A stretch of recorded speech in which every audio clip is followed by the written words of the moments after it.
Hello, maayong adlaw mga kasari. So ngayong araw mga kasari, tayo magugulay ng dahon ng tuba-tuba, no? So samahan niyo ko mga kasari. Let's go! Tayo ng dahon ng tuba-tuba. Wala tayong ulam eh. Gulay tayo nito. Yung medyo madabong-dabong lang. What's the must and what your customers need.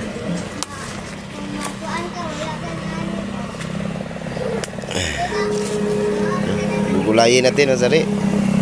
Kasari, luto na ata tong dahon sa tuba-tuba. So ito yung mukbangin natin mamaya. Ito na yung mga kasari, yung ulam natin na dahon ng tuba-tuba, no? Ginawa nating gulay mga kasari. Ayan. Sarap kaya to mga kasari. Ito.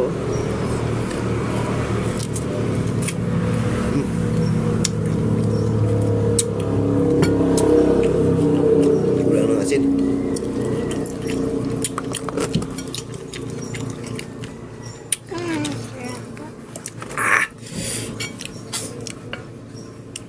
Kakaiba yung lasa.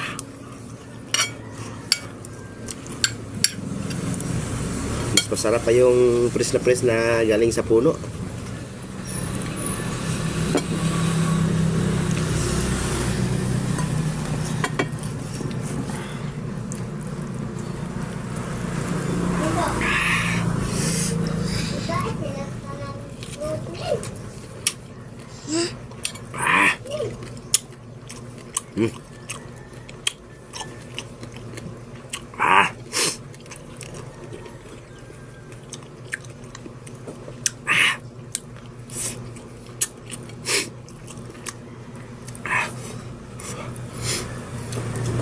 Busin talaga natin to mga kasari.